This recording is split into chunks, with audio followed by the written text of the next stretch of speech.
Por varios siglos el cristianismo coexistió pacíficamente con la antigua religión, pero con el tiempo y la consolidación del cristianismo como una religión de Estado, este comenzó a pugnar por ser el único sistema de creencias aceptables.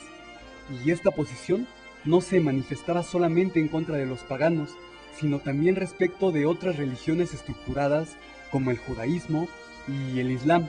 Frecuentemente se ha dicho que los dioses de una religión antigua son los demonios de una nueva. Y este ciertamente fue el caso aquí. El dios de la vieja religión fue un dios con cuernos. Por lo tanto, aparentemente, fue el demonio de los cristianos. La iglesia entonces determinó que los paganos eran adoradores del demonio. Los misioneros estuvieron inclinados particularmente a señalar a las tribus primitivas como adoradoras del demonio, solo porque la tribu adoraba a un dios o dioses diferentes al dios de los cristianos.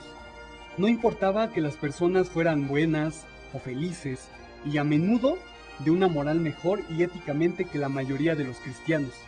Ellos tenían que convertirse. El título de adorador del demonio, muy a menudo referido como brujo, es ridículo. Y este es un invento puramente cristiano. A medida que el cristianismo crecía, la vieja religión iba quedando atrás. Para ese tiempo, quienes no eran cristianos empezaron a ser conocidos como paganos y gentiles. La palabra pagano viene del latín pagani y simplemente quiere decir gente que vive en el país, o también algunos lo utilizaban para decir que era gente que vivía fuera de la ciudad. Pero como se ve, la palabra pagano no tenía ninguna connotación de mal, de maldad, como en estas épocas se ve. Al pasar los siglos, la campaña contra los no cristianos continuó. Lo que los paganos hacían y practicaban fue cambiado y utilizado en su contra. Por ejemplo, ellos hacían magia para incrementar la fertilidad y mejorar la cosecha, pero la iglesia decían que hacían eso para que las mujeres se quedaran estériles, que el ganado muriera o que la cosecha se secara. Por poner un ejemplo, un viejo ritual para la fertilidad era el que los habitantes de las villas fueran a los campos cuando estaba la luz de la luna llena y bailaran montados en varas, horquillas y palos de escobas, como si estuvieran conduciéndolos como si fueran caballos. Ellos saltaban muy alto mientras bailaban para mostrarle a los cultivos la altura que debían crecer. Esta era una forma inofensiva de magia, pero la iglesia afirmaba no solamente que ellos estaban actuando contra los cultivos, sino que realmente volaban por los aires con sus palos, volando sobre escobas, que seguramente eso era obra del demonio. En 1484, el Papa Inocencio VIII emitió una bula contra los brujos. 2 años más tarde, 2 monjes alemanes, Heinrich Kramer y Jacob Sprenger, escribieron su increíble obra antibrujería.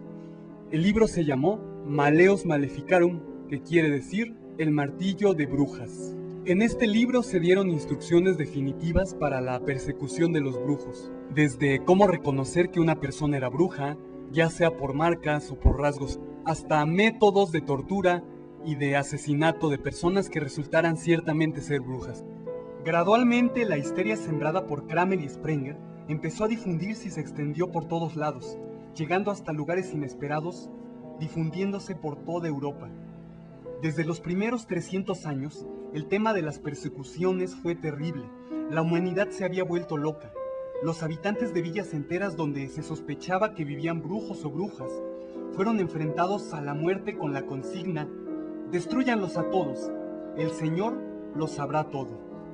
Una estimación aproximada del número total de personas quemadas, colgadas o torturadas hasta morir bajo el cargo de la práctica de la brujería es de 9 millones de personas.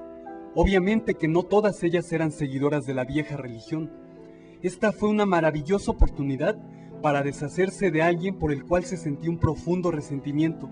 Un excelente ejemplo de la forma en la cual se desarrolló y difundió la histeria se encuentra en el caso de las muy nombradas brujas de Salem, en Massachusetts. Es difícil saber si cualquiera de las víctimas colgadas allí eran realmente seguidoras de la vieja religión. Probablemente Bridget Bishop y Sarah Good lo eran, pero las otras eran todas pilares de la iglesia local, hasta el momento en que la histeria cayó sobre ellos. Pero respecto del satanismo, los brujos eran denominados adoradores del demonio. ¿Hubo algo de verdad en eso? No. Debido a los muchos cargos que se imputaban, hubo razón para creer eso. La iglesia fue extremadamente dura con esas personas de esa época. No solo gobernaba la forma de adorar de los labriegos, sino que también sus formas de vivir y de amar. Aún entre las parejas de casados, el acto sexual fue desaprobado. Se decía que no debería de haber gozo en el acto y que éste se permitía solo para la procreación.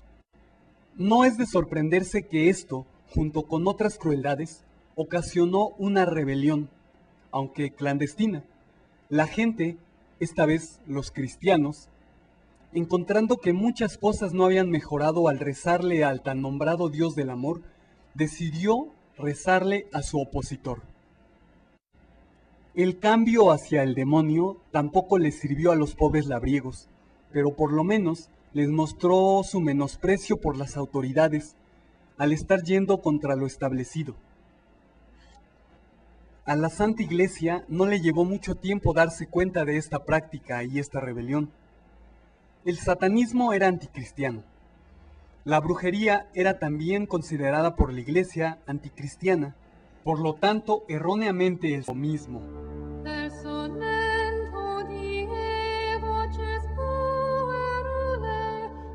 En 1736, se empezó a creer que tales cosas como la brujería y pretender tener poderes ocultos no era verdad. En cambio, era para afrontarlo con el cargo de fraude.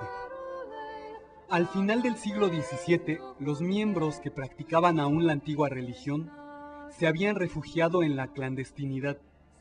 Durante los 300 años siguientes, se tuvo la sensación aparente de que la brujería había muerto. Pero una religión que había durado 20.000 años, de hecho, no moriría muy fácilmente. Las prácticas continuaron realizándose en pequeños grupos. Las congregaciones que sobrevivieron y a veces solo lo hacían los miembros de la familia. Durante la época de las persecuciones se había inventado la imprenta, por lo tanto todo lo que se escribía y publicaba era desde el punto de vista de la Iglesia. Por eso todos los libros que se hicieron estuvieron inclinados a estar en contra de la vieja religión. De hecho, fue recién en 1921 cuando la doctora Margaret Alice Murray escribió su libro, El culto de la brujería en Europa Occidental, que alguien miró la brujería como algo que no era desviado o incorrecto. Estudiando los registros de los juicios de la Edad Media, Murray, una eminente antropóloga y luego profesora de egiptología de la Universidad de Londres, encontró las luces que le parecían indicar que había una religión precristiana, definida y organizada, la cual hacía caer todos los alegatos cristianos hasta el momento. En Inglaterra, en 1951, las últimas leyes contra la brujería fueron eliminadas.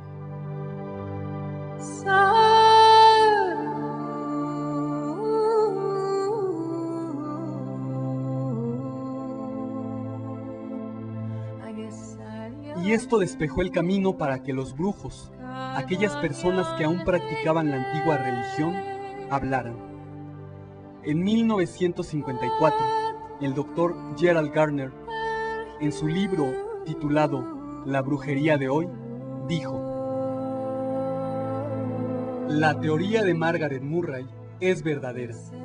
La brujería fue una religión y de hecho todavía lo es. Yo lo sé porque soy un brujo.